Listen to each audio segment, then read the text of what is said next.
too. Yeah, the main line right now, I guess, is what the Trump administration is going to, Elon will direct Trump to do with regards to these judges. Is Musk just a fall guy? No, Musk is pretty much running the show. So the at a high level, if you say what is the goal of Doge and I think a significant part of this the presidency is to restore democracy. The space kid, what is this kid doing? Did no one tell the kid why? For one, why is the kid here? For two, just okay. Seem like, well, aren't we in a democracy? Well, if you don't have a feedback loop, okay, we would have to. If you it's all right. Tell you, gravitas can be difficult sometimes.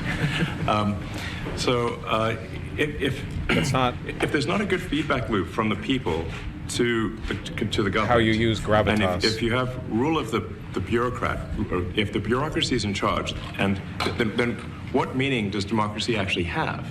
If the people cannot vote and have their will be decided by their elected representatives in the form of the president and the Senate and the House, then we don't live in a democracy. We live in a... Sure, yeah, it would be a shame if actually the person calling all the shots was an unelected bureaucrat who nobody voted for and had infinite power with no checks in his behavior. That would be really unfortunate.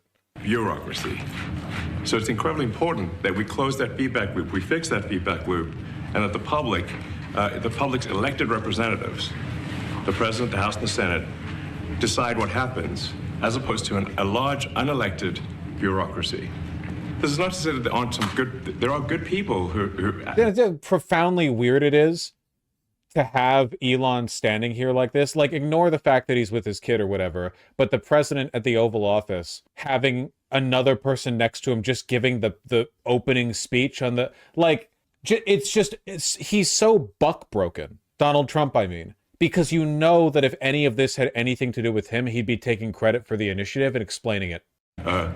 Are in the federal bureaucracy, but you can't have an autonomous federal bureaucracy. You have to have one that is responsive to the people. That's the whole point of a democracy. And if you looked at this, if you looked at the founders today and said, what do you think of the way things have turned out? Well, we have this unelected, fourth unconstitutional branch of government, which is the bureaucracy, which has, in a lot of ways, currently more power. And Trump's just bored. Like, look at his body language, his facial expressions. He's literally just like sitting here, waiting him out, looking at the kid, like, okay. Than any elected representative, and this is not something that people want, and it's not. It does not match the will of the people. So it's just something we've got to fix, and then we've also got to address the deficit. So we've got a $2 trillion deficit. And if we don't do something about this deficit, the country's going bankrupt. I mean, it's really astounding that the interest payments alone on the national debt exceed the Defense Department budget, which is shocking because we spend a lot of money on defense, but if that just keeps going, we're essentially going to bankrupt the country. So what I really want to say is, like, it's not optional for us to reduce the federal expenses. Why is Elon talking about Trump? Yeah, it's super weird. I can't get over it because I know a lot of people are going to rewrite history, and it's like, no, it's actually normal for the wealthiest man in the world to be standing next to the president in the Oval Office, giving several minute-long uninterrupted speeches to the reporters. You know, like, no, this is actually like unprecedented. It's really strange. It's essential. It's essential. Again, he has no official position. He's not a member of the cabinet. This isn't like the Secretary of Defense talking about like a war or anything like that. It's literally just he's a guy. For America to remain solvent as a country, and it's essential for America to have the resources necessary to provide things to its citizens and not simply be servicing vast amounts of debt. And also, could you mention some of the things that your team has found, some of the crazy numbers, including the woman that walked away with about 30 million, right, etc.? Well, we do find it sort of rather odd that there are quite a few people in the bureaucracy who have ostensibly a salary of a few $100,000, but somehow manage to accrue tens of millions of dollars in net worth while they are in that position, which is you know, what happened at USAID. We're just curious as to where it came from. Maybe they're very good at investing, in which case we should take their investment advice, perhaps. But just there seems to be mysteriously they get wealthy. We don't know why. Where does it come from? And I think the reality is that they're getting wealthy at the taxpayer expense. That's the honest truth of it. So, you know, we're looking at, say, well, we just if you look at say Treasury, for example, basic controls that should be in place, that are in place in any company, such as making sure that any given payment has a payment categorization code, that there is a comment field that describes the payment, and that if a payment is on the do not pay list, that you don't actually pay it. None of those things are true currently. So the reason that departments can't pass audits is because the payments don't have a categorization code. It's like just the Department of the Treasury is not meant to do audits. That's not their job. That's not a thing they do. They just disperse payments. Their job is to manage the disbursement of payments. The Treasury doesn't do audits. It will never be able to do audits. It's not possible for the Treasury to do audits because it's a small team that manages the disbursement of trillions of dollars every year. That's not how you audit. You have to audit the institution directly with the money that's dispersed. It doesn't matter whether or not it's marked in a payment code within the Treasury. That's just not how any of this works.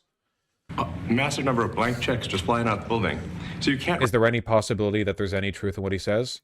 I mean, you're kind of asking me like a in all the universes kind of question. Honestly, no. Like, because every time he's asked to provide proof, he lies. Like, you can look over every specific thing him or his cronies say, and it's always a lie every time. Like, they have literally not produced any evidence of fraud within USAID. Hundreds of examples have been provided. Not a single one of them is fraud. And now, are you asking, like, is there any waste in government? Yeah, but that's lowering the bar a little bit in terms of, like, proving the claim. Like, yeah, everyone agrees there's waste in government. Nobody disagrees. It's a bipartisan consensus. What he's doing right now through, like, unilateral seizing of the Treasury via a team of Discord kitten groypers who are working with him to illegally freeze money that was already voted to be dispersed via Congress? Reconcile blank checks. You've got comment fields that are also blank, so you don't know why the payment was made. And then we've got this truly absurd, a do not pay list, which can take up to a year for an organization to get on a do not pay list. And this, we're talking about terrorist organizations, we're talking about known fraudsters, known aspects of waste, known things that do not match any congressional appropriation. By the way, by terrorist organization, he means UNRWA. Like, that, I think he's already given away that one. Can take up to a year to get on the list, and even once on the list is not used.